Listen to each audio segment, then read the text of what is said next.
নাহমাদু ওয়া নুসাল্লি আলা রাসূলিল কারীম, আম্মা বাদ।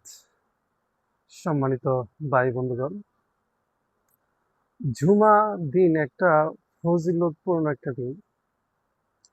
জুমা অর্থ হলো সমাবেশ। ইয়াউমুল জুমআহ অর্থ হলো সমাবেশের দিন। এই জুমা নাম করার কারণ কি?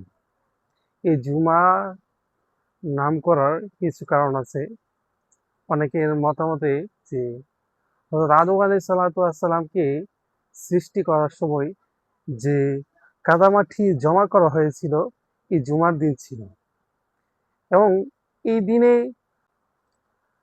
হযরত আদম আলাইহিস সালাতু ওয়াস সালামকে সৃষ্টি করেছেন এবং এই দিনেই হযরত আদম আলাইহিস সালাতু ওয়াস সালাম এর সাথে হযরত হাওয়া আলাইহিস সালামের সাথে মিলন ঘটিয়েছিলেন।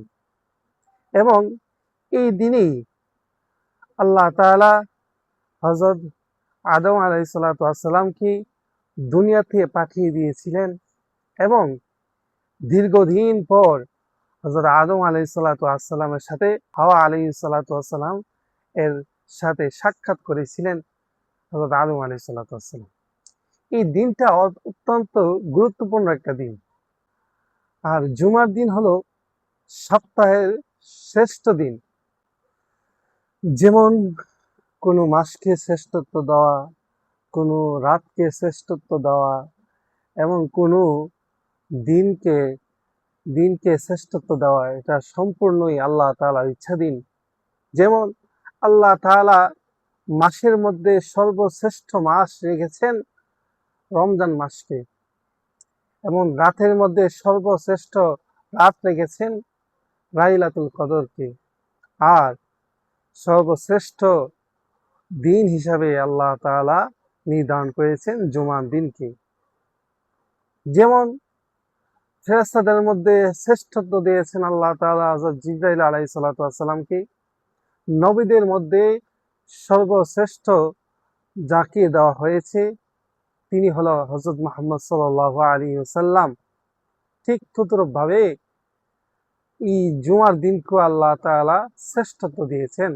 শ্রেষ্ঠত্ব দেওয়ার একমাত্র অধিকার একমাত্র আল্লাহ তাআলার। এই জুমার দিন দোয়া কবুল করেন আল্লাহ তাআলা। হযরত শাহ ওলিউল্লাহ মুহাদ্দিস দেহলভী রহমাতুল্লাহ আলাইহি ওনার এক কিতাবে দুইটি সময় উল্লেখ করেছেন যে ইমাম খুতবা দেওয়ার জন্য যখন মিম্বরে দাঁড়াবেন, মিম্বরে দাঁড়ানো থেকে এবং জুমার শেষ পর্যন্ত যে সময়টা, এই সময়ের মধ্যে যদি আল্লাহ তাআলার কাছে দোয়া করেন তাহলে আল্লাহ তাআলা দোয়া কবুল করবেন। দ্বিতীয়ত হলো যে আসরের পর থেকে নিয়ে সূর্যাস্ত পর্যন্ত আল্লাহ তাআলা বান্দাদের প্রতি রজ্জুক থাকে। ওই সময় দোয়া করলে আল্লাহ তাআলা সেই সময় দোয়াটাকে কবুল করবেন। রাসূল সাল্লাল্লাহু আলাইহি ওয়াসাল্লাম জুমার ফজিলত সম্পর্কে বলেন যে, যে ব্যক্তি জুমার দিন গোসল করবে, সাধ্য মোতাবেক ভালো পরিষ্কার পরিচ্ছন্ন কাপড় পরিধান করবে, সুগন্ধি থাকলে তা ব্যবহার করবে, এরপর জুমার নামাজের জন্য মসজিদে হাজির হয়ে যারা আগে থেকে আসে তাদের ডিঙ্গি আগে না গিয়ে বরং যেখানে জায়গা পায় সেখানে গিয়ে আল্লাহ তাআলা যতটুকু তৌফিক দেন সে মোতাবেক সুন্নত ও নফল পড়বে। এবং আর ইমাম যখন খুতবা দেওয়ার জন্য বের হয় তখন আদবের সাথে চুপ থেকে ইমামের দিকে মুতাওয়াজ্জি হয়ে মনোযোগ সহকারে খুতবা শুনবে এবং নামাজ শেষ করবে। এই জুমার নামাজ গত জুমা থেকে এ পর্যন্ত কৃত সমস্ত গুনাহ কাফফারা শুরু হয়ে যাবে, কাফফারা শুরু হবে। অর্থাৎ এক জুমা থেকে আরেক জুমা পর্যন্ত কোনো ব্যক্তি যদি এক জুমা পড়লো, অপর জুমা পর্যন্ত আল্লাহ তাআলা তার এই মধ্যখানে যে কৃত গুনাহ আছে আল্লাহ তাআলা কাফফারা স্বরূপ কি করে দিবেন? মাফ করে দিবেন।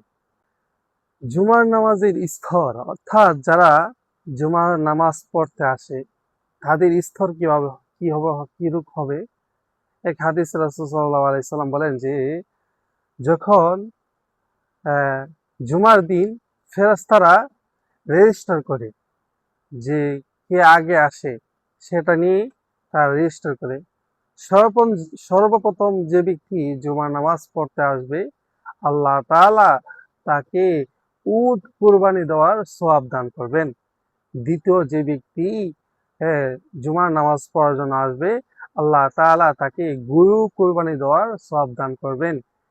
তৃতীয় যে ব্যক্তি জুমার নামাজ পড়ার জন্য আসবে, আল্লাহ তাআলা তাকে বকরি কুরবানি দেওয়ার জন্য তৌফিক দান করবেন। চতুর্থ যে ব্যক্তি জুমার নামাজের জন্য আসবে, আল্লাহ তাআলা তাকে মুরগি সদকা করে দেওয়ার সওয়াব দান করবে।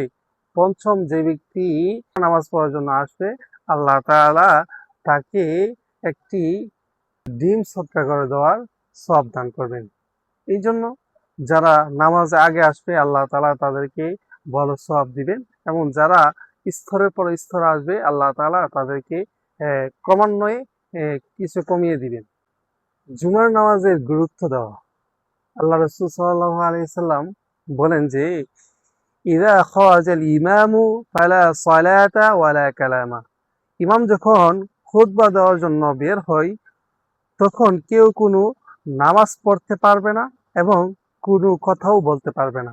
অর্থাৎ ইমাম সাহেব যখন খুতবা দেওয়ার জন্য বের হবে, তখন কেউ কথাও বলতে পারবে না এবং কেউ নামাজ পড়তেও পারবে না।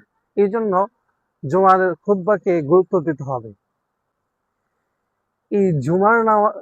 এই জুমার দিন কিছু আমল আছে। এর মধ্যে একটা আমল হলো জুমার দিন জুমার নামাজ পড়া এবং খুতবা শোনা। এর আগে কিছু কাজ আছে, যেমন জুমার নামাজের আগে সূরা কাহফ পড়া। এক হাদিসে এসেছে যে ব্যক্তি সূরা কাহফ পড়বে, এক হাদিসে এসেছে যে আল্লাহ রাসূল সাল্লাল্লাহু আলাইহি সাল্লাম বলেন যে, যে ব্যক্তি জুমার দিন সূরা কাহফ পড়বে, আল্লাহ তাআলা তাকে তার পায়ের নিচ থেকে আসমান পর্যন্ত নূরে ভরে দিবে এবং এক জুমা থেকে অপর জুমা পর্যন্ত তার সমস্ত গুনাহ মাফ করে দিবেন। তার আগে কিছু কাজ আছে, যেমন গোসল করা। গোসল করার আগে হাতে নখ কাটা এবং শরীরে যত স্থান আছে যেগুলা পরিষ্কার করা দরকার, ওইগুলা পরিষ্কার করা। এবং জুমার দিন আসরের পর একটা আমল আছে যে আল্লাহ রাসূল সাল্লাল্লাহু আলাইহি সাল্লাম বলেন যে এই দুরূদ শরীফটা পড়া, যেমন আল্লাহুম্মা সাল্লি আলা মুহাম্মাদিন নবী ওয়া আলা আলিহি ওয়া সাল্লিম তাসলিমা। এই দুরূদ শরীফটা যে ব্যক্তি পড়বে, আল্লাহ তাআলা তাকে ৮০ বছরের গুনাহ মাফ করে দিবেন এবং ৮০ বছরের সওয়াব তার আমলনামায় দিয়ে দিবেন।